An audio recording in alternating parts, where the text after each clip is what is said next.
All right, future nurses, welcome. We are about to do a power review of the integumentary system. My goal here is to give you just the high-yield, absolutely need-to-know info for the NCLEX. No fluff. You ready? Let's get right into it. So here's our game plan. We're going to kick things off with skin diagnostics because you've got to know the tests to understand the treatments, right? Then we'll dive headfirst into the high-stakes world of burn management. After that, we'll quickly cover some common disorders and infections, and we'll wrap it all up with the key takeaways you have to have locked in for test day. Okay, first up, diagnostics. Look, understanding these procedures is your foundation. You can't treat what you haven't identified. And you know the NCLEX, it loves to test your knowledge of the nurse's role in all of this, so pay close attention here. Let's start with two really common tools. For diascopy, I want you to think pressure. You literally just press a glass slide on a lesion. If it turns white or blanches, it's vascular, meaning it's an inflammation issue. If it stays red, it's hemorrhagic, that's bleeding under the skin. A Woods light, on the other hand, is completely different. You're in a dark room with a special UV light, and certain infections or pigment issues will actually glow. It's a pretty cool way to get clues about what's happening. Now, when it comes to biopsies, the NCLEX wants to know your role. So what's always the first step before you do anything invasive? Yep, you got it. Informed consent. You have to have it. After that, your priorities are all about safety. Set up that sterile field, help out with collecting the sample, and then manage the site afterwards with good pressure and a clean dressing. So let's talk about the different types. The punch biopsy is the most common one you're going to see. It uses this little tool that acts like a tiny cookie cutter to take a small, round, full-thickness piece of skin. And that's the key. It gets all the layers from the epidermis all the way down, which is so important for getting an accurate diagnosis. A shave biopsy is exactly what it sounds like. It's way more superficial. Imagine just shaving the top off of a raised mole or some other lesion. Because you're not going deep, you usually don't need any stitches. That's a key difference to remember. Post-procedure care is way simpler, usually just a little pressure and a bandage. And finally, there's the excisional biopsy. Think excise, like you're removing the entire thing. This is the most invasive of the three. It's used when the doctor needs to see the whole lesion plus a little bit of the normal skin around it. This is absolutely critical when they're trying to rule out something serious like melanoma. And because it's deeper and larger, it's always going to require sutures. Okay, let's switch gears to a huge topic. I'm talking about critical burn management. This is a massive subject on the NCLEX, so we're going to focus in. It's all about knowing your priorities, assessing quickly, and understanding what a major burn does to the entire body. You have to know how to classify burns, so let's break this down. Superficial burns, think of a bad sunburn. It's red, it's painful, but there are no blisters. Partial thickness is the next level up. The key word here is blisters. It's very painful. Now, full thickness burns, this is where it gets tricky. The nerves are actually destroyed, so there's very little or even no pain at all.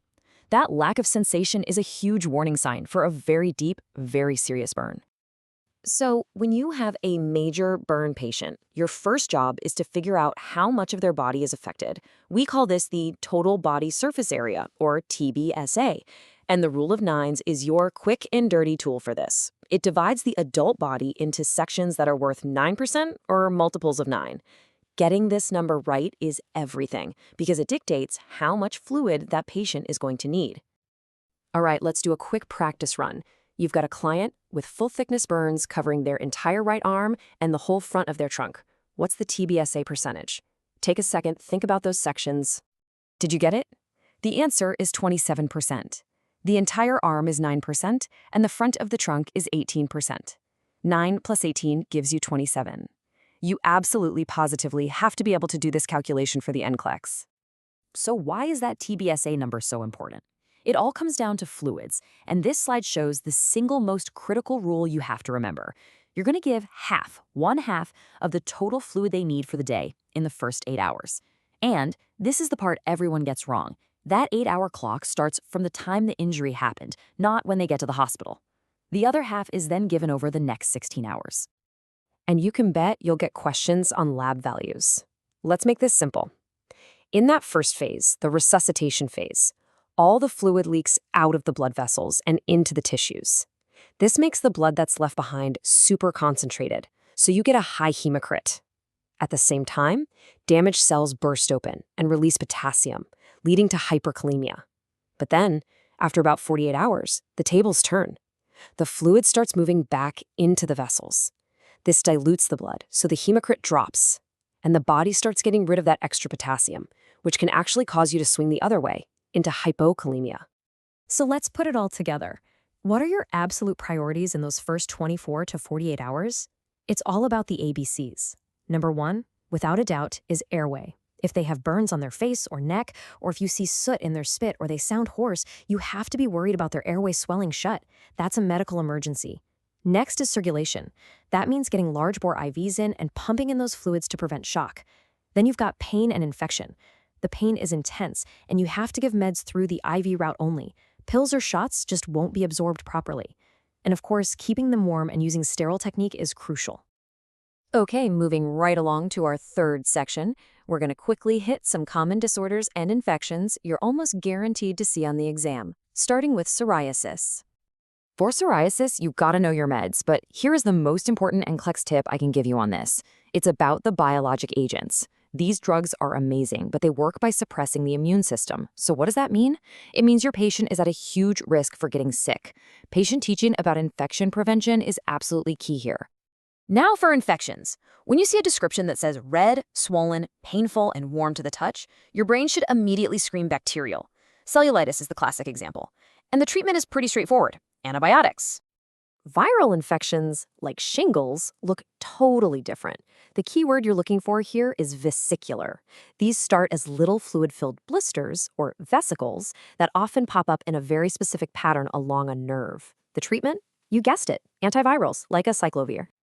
And finally, we have fungal infections. Fungi love warm, dark, moist places, right? So the symptoms are usually itching or burning with these red, moist-looking patches of skin. Treatment is antifungals, and a huge part of your job is teaching the patient how to keep their skin as clean and dry as possible to stop it from coming back.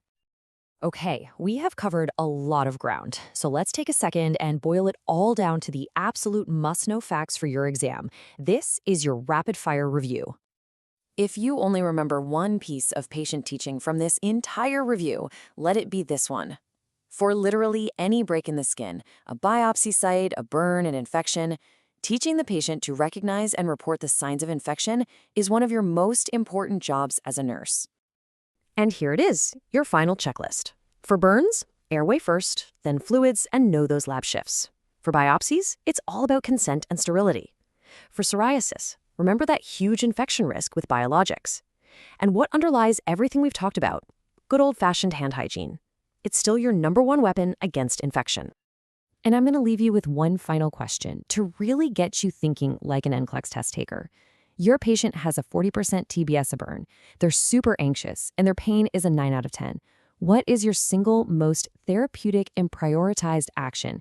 Think about the right route for the medication, think about their psychological stress, and think about the absolute first thing you should do. Good luck on the NCLEX. You've totally got this.